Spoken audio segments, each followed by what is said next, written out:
사무엘상 7장 12절 말씀입니다. 구약성경 418페이지입니다. 사무엘상 7장 12절 말씀 제가 봉독해 드립니다. 사무엘이 돌을 취하여 미스바와 센 사이에 세워 이르되 여호와께서 여기까지 우리를 도우셨다 하고 그 이름을 에벤에셀이라 하니라. 아멘.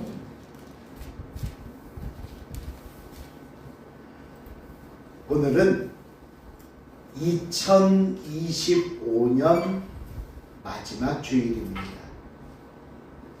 한 해를 마무리하는 자리에 서면 항상 우리는 올해는 어땠는가 뒤돌아보게 됩니다. 누군가는 감사함으로 보내는 한 해였을 것이고 또 누군가는 그에 비해 아쉬움이 컸을 때도 있었을 것이고요. 또 누군가는 그래도 참 다행이다, 잘 감당했다 라는 마음이 들 수도 있는 한 해였을 것입니다. 이렇듯 때로는 삶에는 아쉬움도 남고 후회도 생기지만 그래도 우리가 오늘 이 시간 이 자리에 잊지 말아야 할 것은 주님의 은혜와 도우심으로 오늘 이 시간 이 자리까지 왔다는 고백과 감사입니다. 그러기에 오늘 우리가 이 마지막 시간 이스라엘이 고백했던 에벤에셀의 하나님에 관한 말씀으로 한 해를 마무리해 보려고 합니다.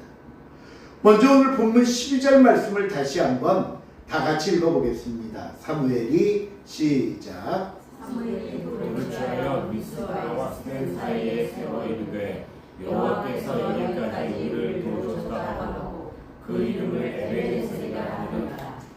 사무엘 선지자가 돌을 가져다 세우고는 백성들에게 말합니다. 여호와 하나님께서 여기까지 우리를 도우셨다. 그리고 그 의미의 말로 에벤에셀이라 하였다. 여러분, 하나님께서 여기까지 도우셨다고 고백하는 이 사무엘의 이야기, 이 말씀의 의미를 알기 위해서 우리는 먼저 이스라엘 백성들이 그동안 겪어야 했던 상황을 이해해야 합니다. 이스라엘은 오랜 시간 동안 블레셋 압제 아래 있었습니다.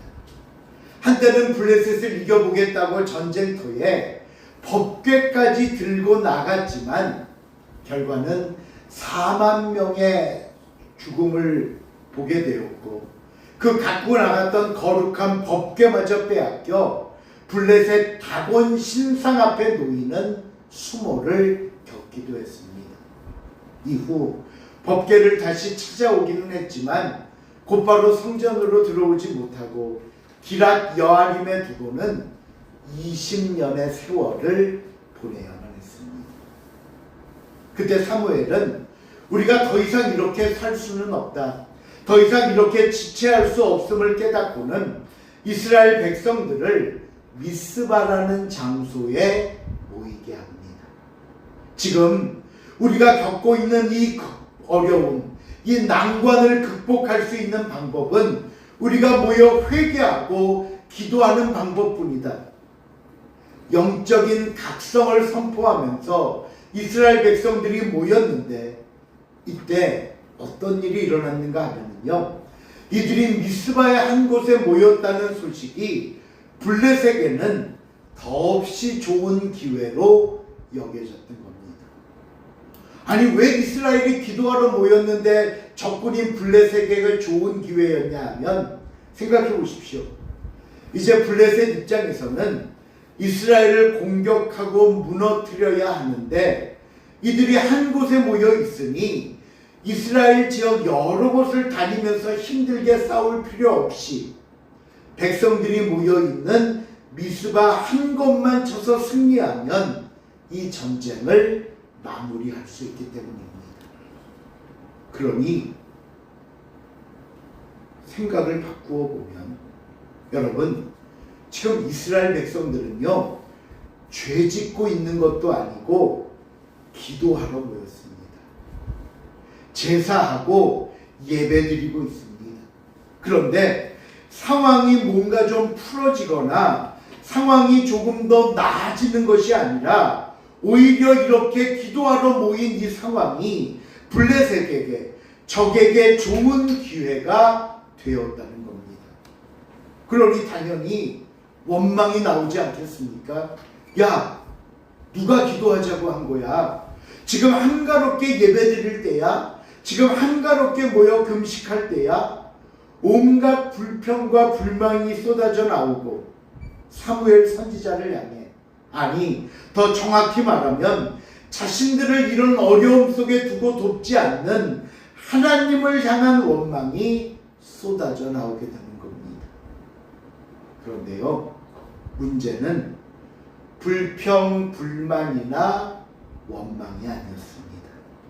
오늘 본문 앞에 있는 7절 말씀 한번 보겠습니다. 7절 시작. 이스라엘 자손이 미스바에 모였다 함을 블레셋 사람들이 듣고 그들의 방백들이 이스라엘 백성 올라온지라. 이스라엘 자손들이 듣고 블레셋 사람들을 들어와요. 블레셋이 치러 온다는 소식을 듣고 제일 마지막에 보니까 이스라엘 백성들이 블레셋 사람들을 어떻게 했다고요? 두려워 여겼다. 두려워했다. 여기 이 두려워했다는 말은요, 단순히 뭐 겁을 먹었다, 무서웠다 이런 의미가 아니라 이 말씀은 완전히 이 전쟁의 의지를 상실하고 무너져 버렸다는 겁니다. 싸우기도 전에 무너졌다는 거예요. 이 시간 사랑하는 성도 여러분, 올 한 해 우리에게도 블레셋 군대가 이스라엘을 향해 쳐들어오듯 사방으로 우겨쌈을 당하는 것 같은 위기가 있지는 않으셨습니까? 때로는 건강의 위기도 있을 수 있고요, 사람과의 관계의 위기도 있을 수 있고요, 경제적인 재정의 위기도 우리의 숨을 막히게 했을 수도 있을 겁니다. 그럴 때면 우리는 또 어김없이 낙심하고 실망하면서 그런 상황을, 그런 주변 사람들을, 그런 여러 가지 이유들을, 그리고 더 나아가 하나님을 탓하며 원망하기도 했습니다. 바로 오늘 본문의 이스라엘이 곧 지난 시간, 그 언젠가 저와 여러분의 시간과 우리의 모습이었다는 겁니다. 자, 그렇다면 이런 위기 속에서 이스라엘은 어떻게 승리를 거둘 수 있었을까? 이어지는 본문 9절 말씀입니다. 9절 말씀 시작. 사무엘이 조선의 원양 하나를 가져다가 온전한 번제를 여호와께 드리고 이스라엘을 위하여 여호와께 드리되 여호와께서 응답하셨더라. 이제 블레셋이 쳐들어오는 상황 속에서 사무엘은 어린 양 하나를 가져다가 온전한 번제를 드렸다라고 말합니다. 제사 드렸다는 거예요. 하지만 이 모습을 보는 백성들의 마음은 어떠했을까요? 정말 백성들도 함께 온전한 마음으로 이 제사에 참여했을까요? 저는요, 그러지 않았다고 봅니다. 왜냐하면 지금 백성들은 사무엘의 이런 제사 드리는 행동이 마음에 들지 않았을 겁니다. 왜요? 지금 번제 드릴 때입니까? 아니, 지금 맞이한 이 위기도 우리가 예배하겠다고, 기도하겠다고, 금식하겠다고 미스바에 모였다가 일어난 위기 아닙니까? 그런데 또 제사랍니다. 그런데 또 예배를 드리고 있습니다.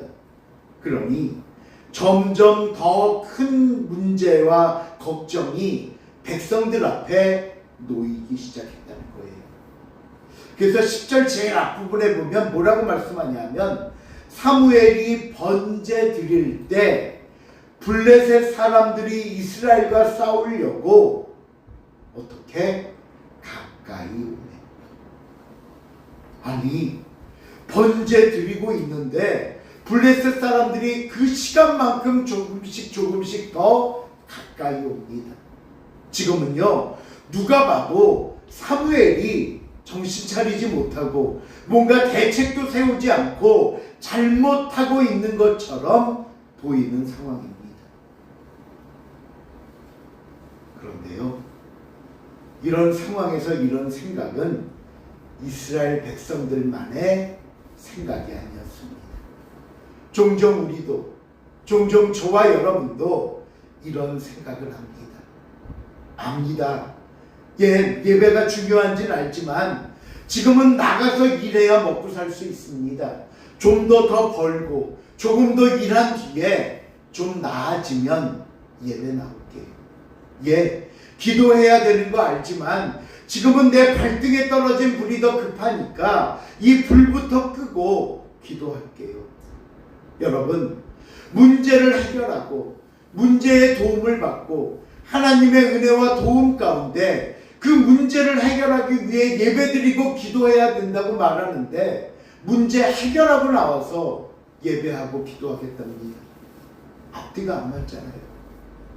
우리는 모두 블레셋이라는 세상 앞에서 하나님보다, 예배보다, 제사, 기도보다 세상적인 방법의 해결책을 찾느라 정말 중요한 하나님을 멀리 떠나고 잊고 산다는 겁니다. 여러분, 그럼 오늘 블레셋이란 위험한 상황을 어떻게 모면하게 되는 줄 아십니까? 10절 말씀 우리 다시 한번 다 같이 읽어봅니다. 시작. 사무엘이 번제를 드릴 때에 블레셋 사람이 이스라엘과 싸우려고 가까이 오매 그날에 여호와께서 블레셋 사람에게 큰 위를 말하여 그들을 어지럽게 하시니 그들이 이스라엘 앞에 패한지라. 블레셋 사람들에게 큰 우레가 발하여 그 우레가 블레셋을 어지럽히더니 결국 이스라엘 앞에서 모두 무너지고 패하게 됩니다. 그럼 여러분, 질문 드릴게요. 누가 우레를 발하게 하셨을까요? 누가? 하나님이 하십니다. 그러면 누가 블레셋을 우레로 패하게 하신 것일까요? 정말 하나님? 맞아요? 하나님이십니다. 여러분 보십시오. 하나님이 하시잖아요. 이스라엘이 달려오는 블레셋을 피해 도망간 거 아닙니다. 어떤 무기를 갖추고 정비해서 맞서 싸워서 이긴 것도 아닙니다. 하나님 혼자 블레셋을 무너뜨렸고 이스라엘에게 승리와 평화를 안겨주신 겁니다. 그러게 여러분, 분명히 기억하십시오. 예배는요, 한가롭게 딴짓하고 있는 거 아닙니다. 기도는요, 현실을 외면하고 회피하며 어디 구덩이에 얼굴만 파묻고 숨어 있는 거 아닙니다. 예배와 기도는 하나님의 도우심을 이끌어내는 줄 믿으시기를 바랍니다. 예배와 기도는 하나님의 그 어마어마한 능력이 내 삶의 현장에, 내 기도의 제목에, 내 어려움과 아픔의 장소에 쏟아져 내리게 하는 힘이 되는 것입니다. 때로는 사람의 도움이 없더라도, 때로는 세상의 방법으로 할 수 없다 여겨져도 걱정하지 마십시오. 염려하지 마십시오. 두려워하지 마십시오. 예배 드리면, 기도 드리면 하나님의 함께 하심이 저와 여러분의 삶을 은혜와 평강과 축복으로 이끌어 주시는 것입니다. 그러기에 여러분, 이제 2026년을 맞이하는 새해, 이 새해를 계획하는 우리의 마음과 다짐 속에서 예배의 회복, 기도의 회복이 일어나는 영적인 축복의 결단이 있기를 주님의 이름으로 부탁을 드립니다. 아멘. 오늘 이 시간, 이 자리, 이 예배는 하나님이 가장 기뻐하시고 하나님의 도우심과 하나님의 축복을 받는 세상에서 가장 소중한 시간이라는 사실 또한 여러분 잊지 마시기를 바랍니다. 이렇게 어려움을 극복하고 하나님이 블레셋을 물리쳐 주신 후에 본문 12절로 들어와서 이스라엘 백성들이 하는 고백이 담긴 겁니다. 우리 12절 본문 다시 한번 읽을까요? 사무엘이 시작. 사무엘이 돌을 치하여 미스와 센 사이에 세웠는데 여호와께서 여기까지 우리를 도우셨다 하고 그 이름을 에베네셀이라 합니다. 이 고백과 감사 속에서 우리가 관심을 갖고 봐야 할 게 두 가지가 있습니다. 하나는 여기까지라는 말입니다. 여기까지 도우셨다. 이 여기까지라는 말 속에는 두 가지 의미가 있는데요. 하나는 장소의 개념이고 이 장소까지, 이 곳까지. 또 다른 하나는 시간의 개념입니다. 여러분, 2025년 한 해를 한번 돌이켜 보십시오. 1월 1일부터 오늘 12월 28일 마지막 주일까지 저와 여러분이 몸담고 우리가 경험하고 우리가 겪어왔던 모든 장소와 모든 일들, 그곳에서 하나님은 우리를 도우셨습니다. 그리고 지난 모든 시간들 역시 하나님은 여기까지 우리를 도우셨습니다. 때로는 그곳이 실패와 아픔의 장소일 수도 있고요, 고난의 시간일 수도 있습니다. 그러나 여러분, 어떤 장소, 어떤 시간에서도 하나님의 손길이 닿지 않는 것이 없다는 고백이 바로 여기까지인 것입니다. 여기까지 우리를 도우셨다. 또 여기까지가 갖고 있는 두 번째 의미는요, 과거부터 오늘까지에만 머무는 것이 아니라 현재를 지나 미래의 도움까지도 약속하시는 하나님의 신실하심을 나타내는 말씀입니다. 지난 시간의 은혜와 응답과 축복은 우리에게 오늘로 마감되는 것이 아니라 오늘부터 또한 계속된다는 허락이자 약속의 증거가 되는 말씀입니다. 제가 왜 설교 시간에 종종 기도 수첩 말씀드린 거 있잖아요. 한쪽에 기도의 제목들을 적고 옆에는 응답될 때마다 찾아가서 응답의 내용을 적어라. 그러면서 그 기도 수첩이 주는 유익이 무엇이라고 말씀드렸냐 하면, 때로는 우리 기도한 것도 잊어버리고 살 때가 있어요. 응답을 받았어도 놓치거나 잊고 있을 때가 많아요. 근데 그 응답을 적고 기도 수첩을 우리가 늘 뒤돌아보면, 그때의 응답을 보면서 앞으로 나의 기도도 하나님께서 분명히 응답하실 것이라는 것을 믿고 소망으로 보내는 삶이 될 수 있기 때문입니다. 보세요. 그때 그 기도를 응답하신 하나님이 오늘 내 기도를 외면하시겠습니까? 그때 내 기도를 이끄신 하나님이 내일 나의 기도를 모른 척 하시겠습니까? 그래서 히브리서 13장 8절 말씀 같이 한번 읽어볼까요? 시작. 예수 그리스도는 언제나 우리가 영원토록 동일하십니다. 우리의 예수님은 어제나 오늘이나 영원토록 동일하십니다. 이스라엘을 여기까지 도우시는 하나님을 기억하면서 이렇게 고백하시기 바랍니다. 그때도 도우셨고 지금도 도우시며 앞으로도 도우실 것이다. 아멘. 저와 여러분이 드려야 할 첫 번째 고백은 하나님께서 나의 삶에 어제도 오늘도 영원토록 도우신다는 믿음의 고백입니다. 두 번째, 우리가 오늘 본문 12절을 통해서 살펴봐야 할 두 번째는요, 돌을 가져다가 세웠다는 말씀입니다. 12절 앞부분에 보면 이런 말씀이 나옵니다.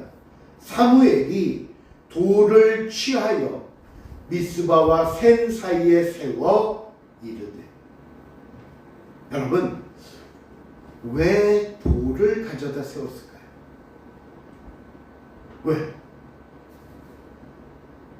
왜 돌이냐고 묻는 게 아니라 왜 그것을 세웠냐는 겁니다. 이것은 전쟁에서 승리했다는 승전미를 세운 게 아닙니다. 이 돌의 의미는요, 하나님이 도우셨다는 기념비를 세운 것입니다. 제가 예전에 감사와 은혜는 기억하는 데서 나온다고 말씀드렸습니다. 믿음이란 우리의 신앙생활도 기억하는 싸움입니다. 여러분, 은혜를 잊으면 교만해집니다. 마치 내가 다 한 것처럼, 내 능력으로 이룬 것처럼, 내가 잘난 것처럼 교만해집니다.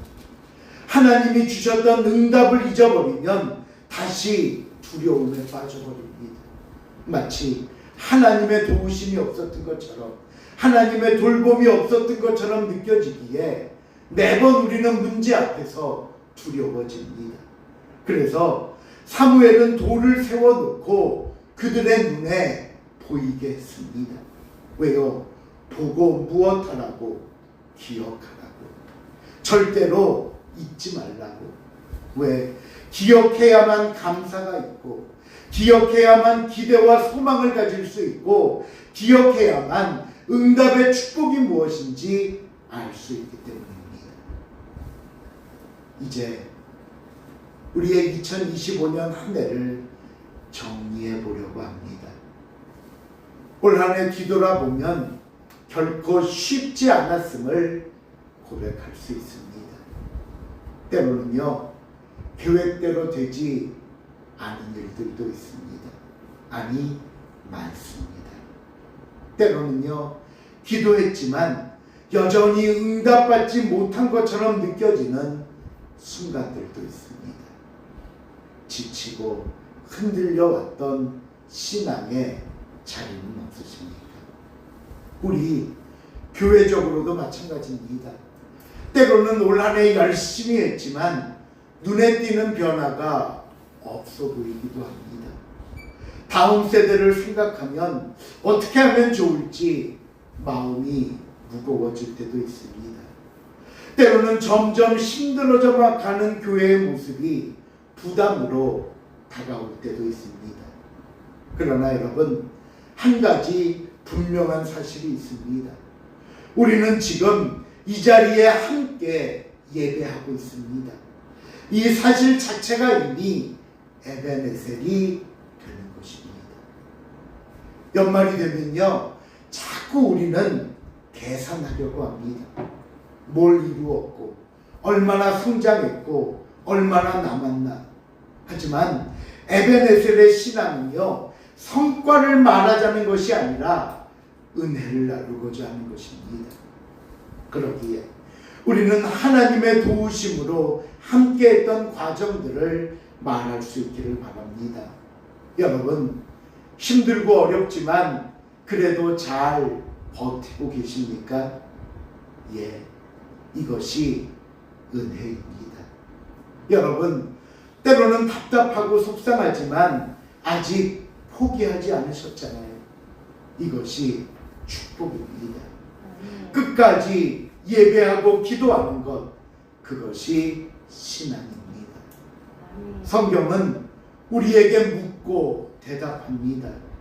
누가 저와 여러분을 여기까지 인도하셨는가? 바로 에베네셀의 하나님께서 여기까지 도우신 것이다. 말씀을 맺습니다. 2025년 때로는 아쉬움과 상처는 십자가 앞에 내려놓으십시오. 그리고 하나님이 행하신 일들만 에베네셀의 돌 위에 새기시기 바랍니다. 그 감사의 기억이 우리를 새해로 인도하는 등불이 되게 할 것이며, 에베네셀의 약속과 은혜가 우리에게 주어질 2026년을 더욱더 충만케 하기를 주님의 이름으로 축원을 드립니다. 기도하시겠습니다. 사랑의 하나님, 감사합니다. 어느덧 이 한 해를 보내며 새해를 또한 준비하는 시간 앞에 서 있습니다. 돌이켜보면 때로는 연약하고 부족하고 속상하지만 그래도 하나님 주신 은혜와 축복임을 우리가 깨닫고 하나님의 말씀 안에 다시 한번 섭니다. 하나님, 우리를 여기까지 인도하심에 감사하게 하시고 또한 앞으로 인도하실 것을 믿고 바라보며 소망 가운데 주님과 동행하는 귀하고 아름다운 삶이 되게 하여 주시옵소서. 감사드리며 예수님의 이름으로 기도하옵나이다. 아멘. 아멘.